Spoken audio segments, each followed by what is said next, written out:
നമസ്കാരം, white zone ടോക്സിലേക്ക് ഏവർക്കും സ്വാഗതം.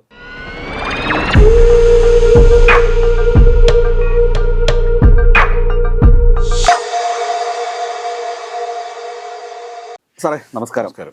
രാഹുൽ ഗാന്ധി ഇന്ത്യയുടെ പുതിയ പ്രതീക്ഷയായി ദേശീയ തലത്തിൽ ഉയർന്നു വരികയാണ്. ഇന്ത്യ സഖ്യവും കഴിഞ്ഞ തെരഞ്ഞെടുപ്പിൽ മികച്ച വിജയമാണ് കാഴ്ചവെച്ചിട്ടുള്ളത്. അപ്പോൾ രാഹുൽ ഗാന്ധി തന്നെ കഴിഞ്ഞ ദിവസം സാമൂഹ്യ മാധ്യമങ്ങളിൽ എഴുതിയിരുന്നെന്താണ്, കേന്ദ്ര അന്വേഷണ ഏജൻസികളെ ഞാൻ വെയിറ്റ് ചെയ്തുകൊണ്ടിരിക്കുകയാണെന്ന്. കേന്ദ്ര അന്വേഷണ ഏതുവാകാം എന്നുള്ള രീതിയിലായിരുന്നു രാഹുൽ ഗാന്ധിയും ഇരുന്നിരുന്നത്.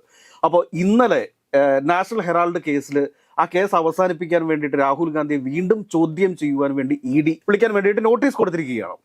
അപ്പോൾ ശരിക്കും രാഹുൽ ഗാന്ധിയെ ഈ NDA സർക്കാരും മോദി സർക്കാരും ഭയപ്പെട്ടു തുടങ്ങി എന്ന് തന്നെ നമ്മൾ കരുതണ്ടേ? അല്ല, നമ്മൾ ഇത് നോക്കുമ്പോൾ നമ്മൾ 10 വർഷം പുറകോട്ട് പോകണം. അതായത് 10 വർഷം മുന്നേ മോദി അധികാരത്തിലെത്തുന്ന സമയത്ത് ഒന്നാം മോദി സർക്കാർ അധികാരത്തിൽ വന്നപ്പോൾ ഏറ്റവും കൂടുതൽ അവഹേളിക്കപ്പെട്ട കോൺഗ്രസ് നേതാവ് ആരാണെന്ന് വെച്ചാൽ അത് രാഹുൽ ഗാന്ധിയായിരുന്നു.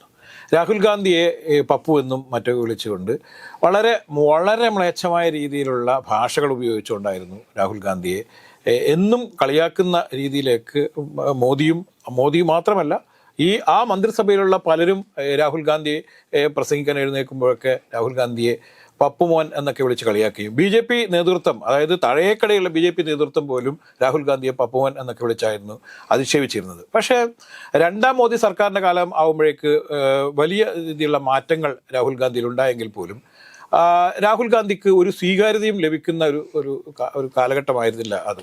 നമുക്കറിയാം, 2 വർഷം മുന്നാണ് ഈ നാഷണൽ ഹെറാൾഡ് കേസുമായി ബന്ധപ്പെട്ട് രാഹുൽ ഗാന്ധിയെയും AICC പ്രസിഡന്റായിരുന്ന സോണിയാഗാന്ധിയെയും ചോദ്യം ചെയ്യാൻ വിളിക്കുകയും രാഹുൽ ഗാന്ധി ഏതാണ്ട് 40 മിനിറ്റോളം കഴിഞ്ഞ 2022 മണിക്കൂർ ത്തോളമാണ് ചോദ്യം ചെയ്തത്. ഇത് രാഹുൽ ഗാന്ധിയുടെ രാഷ്ട്രീയ ഭാവി തന്നെ ഇരുളടയും എന്നുള്ള രീതിയിലൊക്കെയുള്ള വലിയ ചർച്ചകൾ നാഷണൽ മീഡിയയിലൊക്കെ വലിയ രീതിയിൽ വന്നിരുന്നു. ഇന്റർനാഷണൽ മീഡിയകളൊക്കെ വലിയ രീതിയിൽ രാഹുൽ ഗാന്ധി വലിയ രീതിയിൽ ഇല്ലാതാവുന്നു, രാഹുൽ ഗാന്ധി എന്നുള്ള നേതൃത്വം ഇല്ലാതാവുന്നു, കോൺഗ്രസ് തന്നെ യഥാർത്ഥത്തിൽ ഈ ഹെറാൾഡ് കേസുമായി ബന്ധപ്പെട്ട് ഇല്ലാതാവും എന്നുള്ള രീതിയിലൊക്കെ ചർച്ചകൾ നടന്നു. പക്ഷെ പിന്നീട് നമ്മൾ കാണുന്നത് രാഹുൽ ഗാന്ധിയുടെ ഒരു വലിയ ഒരു തിരിച്ചുവരവ് എന്നല്ല പറയേണ്ടത്, റീബ്രാൻഡിംഗ് ആണ് നമ്മൾ കണ്ടത്. രാഹുൽ ഗാന്ധിയെ അധിക്ഷേപിക്കാനോ അല്ലെങ്കിൽ രാഹുൽ ഗാന്ധി അങ്ങനെ എഴുതിത്തള്ളാനോ സാധ്യമല്ല എന്നുള്ളത് BJP നേതൃത്വം മനസ്സിലാക്കുന്നു, പ്രത്യേകിച്ചിട്ട് മോദി മനസ്സിലാക്കുന്നു, അമിത്ഷാ മനസ്സിലാക്കുന്നു.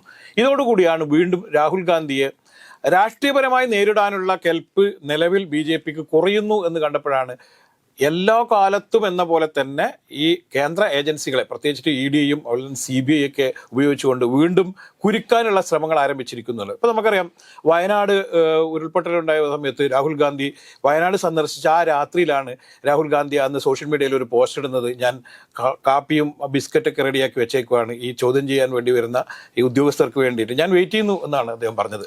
അതിനറിയാം, ഈ ഇത്തരത്തിലുള്ള നമുക്കറിയാം രാഹുൽ ഗാന്ധി കഴിഞ്ഞ ഈ ദിവസങ്ങളിലൊക്കെ നടത്തിയ പാർലമെന്റിൽ നടത്തിയ വലിയ പ്രസംഗങ്ങളും വലിയ ഇടപെടലുകളും വലിയ അധിക്ഷേപങ്ങളൊക്കെ. ഇപ്പം ഓഹരിയുമായി ബന്ധപ്പെട്ട് രാഹുൽ ഗാന്ധി നടത്തിയ വലിയൊരു പ്രതികരണം ഉണ്ടായിരുന്നു. ഇപ്പം ഹിഡൻബർഗിന്റെ പുതിയ വെളിപ്പെടുത്തലുമായി ബന്ധപ്പെട്ട് മാധവി ബൂച്ചയ്ക്കെതിരെ നടത്തിയ വലിയ രീതിയിൽ ഇടപെടൽ, ഇതിലൊക്കെ വലിയ തരത്തിലുള്ള രാഷ്ട്രീയ ഇടപെടലുകളും അതുപോലെ തന്നെ വലിയ വിവാദങ്ങളും ഉണ്ടാവുന്നു.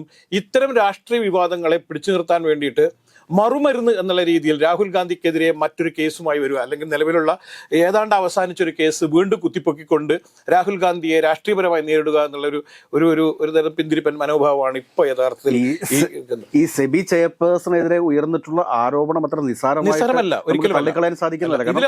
അതിനകത്ത് ധനകാര്യ വകുപ്പ് പോലും ഒഴിഞ്ഞു മാറുകയാണ്. അത് പ്രതികൂട്ടിലായതുകൊണ്ട് ഒഴിഞ്ഞു മാറുന്നത്, അഭിപ്രായം പറയാൻ പറ്റാത്ത സാഹചര്യം ഉണ്ടാവുന്നത് എന്തുകൊണ്ടാണ്? ഇത്തരം വിഷയങ്ങളിൽ, അതായത് സെബിയുടെ ചെയർപേഴ്സൺ എന്ന് പറയുന്നത് യഥാർത്ഥത്തിൽ വലിയ പോസ്റ്റാണ്. ഇത്തരം പോസ്റ്റുകളിൽ ഇരിക്കുന്ന ആളുകൾ ഇത്തരം വിവാദങ്ങളിലൊന്നും അകപ്പെടാതിരിക്കാൻ വേണ്ടി ധനവകുപ്പ് വലിയ രീതിയിലുള്ള ആരാണ് ഈ സെബി ചെയർപേഴ്സൺ ആവുന്നത്, അവരുടെ ബാക്ക്ഗ്രൗണ്ട് എന്താണ്, അവരുടെ ഭർത്താവിന് എന്തായിരുന്നു ബിസിനസ്, ഇവരുടെ മറ്റ് ബന്ധങ്ങൾ എന്തായിരുന്നു, ബിസിനസ് താല്പര്യങ്ങൾ എന്തായിരുന്നു, ഇതൊന്നും അന്വേഷിക്കാതെയാണ് ഒരാളെ ചെയർമാനാക്കുന്നത്. കാരണം ഹിഡൻസ്ബർഗ് പറയുന്നത് എന്താ വെച്ചാൽ ഇവർക്ക് വിദേശത്തുള്ള നിക്ഷേപത്തെക്കുറിച്ച് വെളിപ്പെടുത്തുവാൻ അല്ലെങ്കിൽ ചർച്ചയ്ക്ക് തയ്യാറാണോ എന്ന് ചോദിക്കുമ്പോൾ അത് എന്നെ വ്യക്തിഹത്യ ചെയ്യുവാൻ വേണ്ടിയിട്ട് ഉള്ള ഒരു നീക്കമാണ് ഹിഡൻസ്ബർഗ് നടത്തുന്നത്, അല്ലെങ്കിൽ രാജ്യത്ത് സാമ്പത്തിക അരാജകത്വം സൃഷ്ടിക്കാൻ വേണ്ടിയിട്ടുള്ള ഒരു നീക്കമാണ് ഹിഡൻസ്ബർഗ് നടത്തുന്നത് എന്നൊക്കെ പറഞ്ഞ് ഒഴിയാൻ സാധിക്കുന്ന ഒരു ആരോപണമല്ല എന്ന് നമ്മൾ കൃത്യമായി ഇതിൽ നിന്ന് മനസ്സിലാക്കേണ്ടതുണ്ട്. നമ്മൾ കാണേണ്ടത് ഹിഡൻബർഗിന്റെ ഒരു വലിയൊരു വെളിപ്പെടുത്തലോടുകൂടി എന്താ സംഭവിച്ചിരുന്നത്, അദാനിക്കുണ്ടായ കഴിഞ്ഞ തവണ ഉണ്ടായ നഷ്ടം നമ്മൾ പോലും ഭയന്നിരുന്നു. വിഴിഞ്ഞം തുറമുഖ പദ്ധതി പോലും ചിലപ്പോൾ നടക്കില്ലെന്നും പാതി വഴിയിൽ ഉപേക്ഷിക്കുന്ന അവസ്ഥയിലേക്ക് വിഴിഞ്ഞം തുറമുഖ പദ്ധതി വന്നേക്കാം എന്ന് പോലും ഭയന്നിരുന്ന ഒരു കാലമുണ്ട്.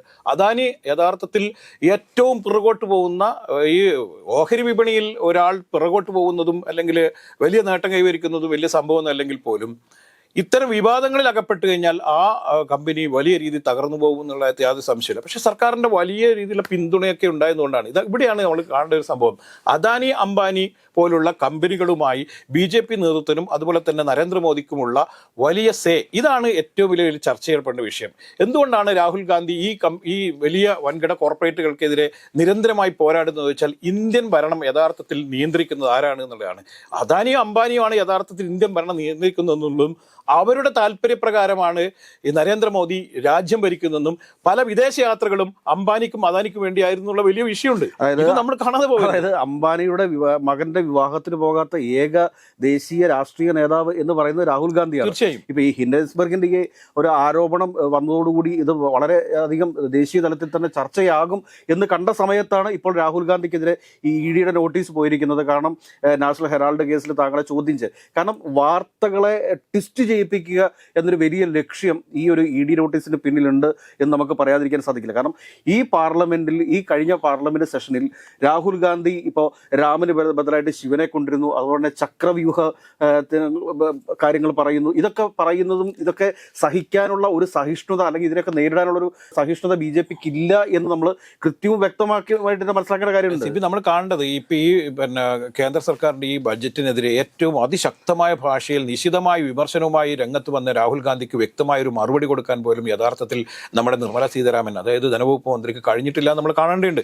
ഇവിടെയാണ് രാഹുൽ ഗാന്ധിക്ക് കൃത്യമായി മറുപടി കൊടുക്കാൻ പറ്റാത്ത സാഹചര്യങ്ങൾ ഇനിയും ഏറെ വരാനുണ്ട് എന്ന് വളരെ വ്യക്തമായി അറിയുന്നവരാണ് മോദിയും അതുപോലെ തന്നെ നിർമ്മല സീതാരാമനും അമിത്ഷായും ഒക്കെ. അപ്പോൾ സ്വാഭാവികമായിട്ടും BJPയെ സംബന്ധിച്ചിടത്തോളം ഇത് വലിയ രീതിയിൽ തിരിച്ചടിക്ക് കാരണമാവും എന്ന് വ്യക്തമായി അറിയാവുന്നതുകൊണ്ടാണ് രാഹുൽ ഗാന്ധിക്കെതിരെയുള്ള ഇപ്പോൾ നീക്കം. പക്ഷേ നമ്മൾ കാണേണ്ടതും അല്ലെങ്കിൽ BJP മനസ്സിലാക്കേണ്ടതുമായ ഒരു സംഭവം എന്ന് പറഞ്ഞാൽ ഒരിക്കലും ജനങ്ങളുടെ ഹിതത്തെ ഒരിക്കലും അട്ടിമറിക്കാൻ കഴിയില്ല എന്നുള്ളതാണ്. ജനങ്ങൾ വ്യക്തമായി മനസ്സിലാക്കിയിരിക്കുന്നു BJPയും അതുപോലെ തന്നെ നരേന്ദ്രമോദിയും യഥാർത്ഥത്തിൽ കോർപ്പറേറ്റുകൾക്ക് വേണ്ടി മാത്രമാണ് ഭരിക്കുന്നതെന്നും ഈ രാജ്യത്ത് വലിയ വികസനങ്ങൾ കൊണ്ടുവരികയോ ഒന്നുമല്ല ലക്ഷ്യമെന്നും ഇത്തരം കോർപ്പറേറ്റുകളുടെ വളർച്ചയും അവരുടെ വ്യാപനവുമാണ് മോദിയും BJP ലക്ഷ്യമിടുന്നുള്ള കാര്യം വളരെ വ്യക്തമായി കഴിഞ്ഞിരിക്കും ജനങ്ങൾക്ക്. അവിടെയാണ് വിഷയം. എന്തുകൊണ്ടാണ് BJPക്ക് ഏറ്റവും ശക്തി ഉണ്ടായിരുന്ന UP പോലുള്ള സ്ഥലങ്ങളിൽ തിരിച്ചടി ഉണ്ടായെന്ന് പറഞ്ഞാൽ ഇതിന്റെ യാഥാർത്ഥ്യങ്ങൾ കൃത്യമായി മനസ്സിലാക്കിക്കൊണ്ടിരിക്കുന്ന വലിയൊരു ജനസമൂഹം ഈ പ്രദേശങ്ങളിലെല്ലാം വളർന്നുകൊണ്ടിരിക്കുന്നു എന്നുള്ളതാണ്. ഇത് നമ്മൾ കാണാതെ പോകരുത്. സാർ, ഈ ദാരിദ്ര്യവും തൊഴിലില്ലായ്മയും എന്ന് പറഞ്ഞു കഴിഞ്ഞാൽ രാജ്യം നേരിടുന്ന ഏറ്റവും വലിയ വെല്ലുവിളിയാണ്, വലിയൊരു പ്രതിസന്ധിയാണത്. ആ പ്രതിസന്ധിക്ക് മുമ്പിൽ ഈ കോർപ്പറേറ്റുകളെ ഉയർത്തി കാണിച്ചുകൊണ്ട് ഒന്നും ഈ മോദി സർക്കാരിന് രക്ഷപ്പെടാൻ സാധിക്കില്ല. ഇതൊക്കെ എന്ന് പറഞ്ഞാൽ എല്ലാ കാലത്തും മോദി എന്ന് പറയുന്നത് മാന്ത്രികനായിട്ടാണ് കണ്ടിരുന്നത്. പലപ്പോഴും നമുക്കറിയാം ഈ നോട്ട് നിരോധനവും അതുമായി ബന്ധപ്പെട്ടുണ്ടായ വിഷയങ്ങളും ഒക്കെ എന്ന് പറഞ്ഞാൽ മോദി പറഞ്ഞെന്താണ്, ഇത് രാജ്യ പുരോഗതിക്ക് വേണ്ടിയിട്ടാണെന്നും രാജ്യത്തിന്റെ സമ്പദ് വ്യവസ്ഥയെ ദൃഢമാക്കുന്നതിന് വേണ്ടിയുള്ള ചില നീക്കങ്ങളാണ് ഞാൻ നടത്തുന്നത് പറഞ്ഞത്. പക്ഷെ എന്താ സംഭവിച്ചത്? യഥാർത്ഥത്തിൽ ഇന്ത്യയിൽ സംഭവിച്ച ഏറ്റവും വലിയ തകർച്ചയുടെ അല്ലെങ്കിൽ ഇന്ത്യ ഇന്ന് യഥാർത്ഥത്തിൽ നേരിടുന്ന ഏറ്റവും വലിയ പ്രതിസന്ധിയുടെ ഒരു കാരണം എന്ന് പറയുന്നത് നോട്ട് നിരോധനം തന്നെയാണ്. നോട്ട് നിരോധനം ഉണ്ടാക്കിയ തിരിച്ചടികളെ അഡ്രസ് ചെയ്യാതെ യഥാർത്ഥത്തിൽ ഇന്ത്യയിലെ ഒരാൾക്കും മുന്നോട്ട് പോകാൻ പറ്റില്ല. അതിദരിദ്രന്മാരുടെ എണ്ണം വർദ്ധിച്ചതിന്റെ ഒരു പ്രധാനപ്പെട്ട കാരണം നോട്ട് നിരോധനം തന്നെയാണെന്നുള്ള കാര്യം ഇനിയെങ്കിലും അഡ്രസ് ചെയ്യേണ്ടിട്ടുണ്ട്. ആളുകൾ അഡ്രസ് ചെയ്തിട്ടുണ്ട്, കൃത്യമായിട്ട് അവർ കൃത്യമായി പ്രതികരിച്ചിട്ടുണ്ട്. അത് ആളുകൾക്ക് പ്രതികരിക്കാനുള്ള ചാൻസ് എന്ന് പറയുന്നത് വോട്ടിങ്ങിന്റെ സമയത്ത് മാത്രമാണ്. യഥാർത്ഥത്തിൽ ഈ ആദ്യഘട്ടത്തിൽ നോട്ട് നിരോധനം നടപ്പാക്കിയപ്പോൾ പലതരത്തിലുള്ള ന്യായവാദങ്ങൾ നിരത്തിയെങ്കിൽ പോലും രണ്ടാം തവണ വരുമ്പോഴേക്ക് ജനങ്ങൾക്ക് കൃത്യമായി മനസ്സിലായി ഇത് ഈ പോക്ക് യഥാർത്ഥത്തിൽ അപകടകരമായ രീതിയിലേക്ക് മാറിക്കൊണ്ടിരിക്കുകയാണെന്നും അതുകൊണ്ട് മോദി എന്നുള്ള വിഗ്രഹം ഈ കാലഘട്ടത്തിൽ യഥാർത്ഥത്തിൽ ഉടയേണ്ടതാണ് എന്നുള്ള ഒരു ബോധം ജനങ്ങൾക്കുണ്ടായി. ചില സ്ഥലങ്ങളിൽ ഉണ്ടായില്ലെങ്കിൽ പോലും ഈ രാഹുൽ ഗാന്ധിയുടെ ചില ഇടപെടലുകൾ, ഇപ്പൊ മണിപ്പൂർ വിഷയത്തിൽ അദ്ദേഹം ഇടപെട്ടത്, എല്ലാ വിഷയത്തിലും ഈ രാജ്യത്ത് നടക്കുന്ന സർവമാന വിഷയങ്ങളിലും അദ്ദേഹത്തിന് കൃത്യമായ നിലപാടുണ്ട്. കോൺഗ്രസ് പാർട്ടി തന്നെ ഇപ്പൊ മാറിയിട്ടുണ്ട്. അപ്പോൾ കൃത്യമായ നിലപാടുകളുണ്ട്. അതോടെ ഇന്ത്യ മുന്നണി എന്ന് പറയുന്ന ഒരു മുന്നണിയെ ഏകോപിപ്പിച്ച് നിർത്തുന്നതിനും രാഹുൽ ഗാന്ധിക്കും അപ്പോൾ അതോടൊപ്പം തന്നെ അഖിലേഷ് യാദവ് ഉൾപ്പെടെയുള്ള യുവ നേതാക്കന്മാർക്ക്, അപ്പോൾ അഭിഷേക് ബാനർജി ഉൾപ്പെടെയുള്ള യുവ നേതാക്കന്മാർക്ക് സാധിക്കുന്നില്ല. പാർലമെന്റിനകത്ത് ഒരു ഇന്ത്യ മുന്നണിയുടെ ഏകോപനം അവിടെ സാധ്യമാകുന്നുണ്ട്. അല്ല, അത് കാലഘട്ടം ആവശ്യപ്പെടുന്നതാണെന്ന് മനസ്സിലാക്കിക്കൊണ്ടാണ് ഇവർ ഒരുമിച്ച് നിൽക്കുന്നത്. ഇപ്പോ ലോക്സഭയ്ക്കകത്ത് അഭിഷേക് ബാനർജി, മെഹുവ മൊയ്ത്ര, രാഹുൽ ഗാന്ധി ഉൾപ്പെടെയുള്ള നേതാക്കന്മാരുടെ പ്രകടനം, ഒരുപാട് യുവ നേതാക്കന്മാരുടെ, എന്തിനേറെ പറയും നമ്മുടെ ഷാഫി പറമ്പലിന്റെ തന്നെ പെർഫോമൻസ്, അത് മോദി സർക്കാരിന് അതൊന്നും ഫേസ് ചെയ്യാൻ സാധിക്കുന്നില്ല. ഇതിനെ പ്രതിരോധിക്കാൻ ശേഷിയുള്ള എത്രത്തോളം MP-മാർ ഭരണപക്ഷത്തുണ്ട് എന്നുള്ളത് ഒരു വലിയ ചോദ്യമാണ്. നമ്മൾ കാണേണ്ടത്, അതായത് കഴിഞ്ഞ 10 വർഷക്കാലവും മോദി ഭരിച്ചപ്പോൾ ഒരു പ്രതിപക്ഷ നേതാവില്ലാതെ ഭരിച്ചത് നമ്മൾ കാണേണ്ടത്. ഈ മൂന്നാം മോദി സർക്കാർ വരുമ്പോഴാണ് ഒരു ശക്തമായ ഒരു പ്രതിപക്ഷ നിര ഉണ്ടാവുന്നതും പ്രതിപക്ഷം കൃത്യമായി വരച്ച വരെ നിർത്തിക്കൊണ്ട് കൃത്യമായി അനീതിക്കെതിരെ ശബ്ദമുയർത്താനുള്ള വലിയൊരു പ്രതിപക്ഷ നിര ഉണ്ടായിരിക്കുന്നു. അതിൽ ഏറ്റവും കൂടുതലുള്ളത് യുവ നേതാക്കന്മാരാണ് എന്നുള്ളതും BJP-യെയും അതുപോലെ തന്നെ ഇവിടെയുള്ള കോർപ്പറേറ്റുകളെയും ഒരേപോലെ ആശങ്കപ്പെടുത്തുന്നത് നമ്മൾ കാണേണ്ടതുണ്ട്. ഇവിടെയാണ് വിഷയം. എന്താണ്, അദാനിയും അംബാനിയും പോലുള്ള കോർപ്പറേറ്റുകൾക്ക് മാത്രമല്ല ഇവിടെ ജീവിക്കാനുള്ള അവകാശമെന്നും ഇവിടെ സാധാരണക്കാരായ ആളുകൾക്കും ജീവിക്കാനുള്ള അവകാശമുണ്ട് എന്ന് പ്രഖ്യാപിക്കുകയാണ് യഥാർത്ഥത്തിൽ രാഹുൽ ഗാന്ധി ചെയ്യുന്നത്. ഇവിടെ വലിയൊരു ചോദ്യം ഉയരുന്നുണ്ട്. കാരണം ഈ ED നോട്ടീസ് കൊണ്ട് രാഹുൽ ഗാന്ധിയെ പോലെയുള്ള ഒരു ദേശീയ നേതാവിന്റെ തേരോട്ടത്തെ തടഞ്ഞു നിർത്തുവാനായിട്ട് BJP-ക്ക് സാധിക്കുമോ എന്നുള്ളൊരു വലിയ ചോദ്യം ഇവിടെ ബാക്കിയാവുന്നുണ്ട്. ചില സമയത്ത് അറിയാം, ഇപ്പം നമുക്ക് എത്ര മാസമായി അരവിന്ദ് കെജ്രിവാൾ എന്നുള്ള ഡൽഹി മുഖ്യമന്ത്രി ജയിലിൽ കിടക്കുന്നു. ഇപ്പം പലതരത്തിലുള്ള അഴിമതികൾ ഇവിടെ നടന്നിട്ടുണ്ട്. നമുക്കറിയാം, പലതരത്തിലുള്ള അഴിമതികൾ നടന്നിട്ടുണ്ട്. പലരും പ്രതിപട്ടികയിലൊക്കെ ആയിട്ട്. പക്ഷേ അരവിന്ദ് കെജ്രിവാൾ പോലുള്ള ഒരു നേതാവിനെതിരെ എന്തുകൊണ്ടാണ് ആം ആദ്മി പാർട്ടിയെ പോലുള്ള ഒരു പാർട്ടിയെ തകർക്കുക എന്ന ഒറ്റ ലക്ഷ്യം വെച്ചുകൊണ്ടാണ് തുടർച്ചയായി കേസുകൾ എടുത്തുകൊണ്ട് ജയിലിട്ടുകൊണ്ടേയിരിക്കുന്നത്? ഇവിടെയാണ് ഇത്തരത്തിൽ നിയമപരമായ പോരാട്ടങ്ങളിലൂടെ മാത്രമാണ് ഒരു രാഷ്ട്രീയ പാർട്ടിയെ തകർക്കാൻ പറ്റൂ എന്ന് തെറ്റിദ്ധരിച്ച ഒരു രാഷ്ട്രീയ പാർട്ടിയാണ് BJP.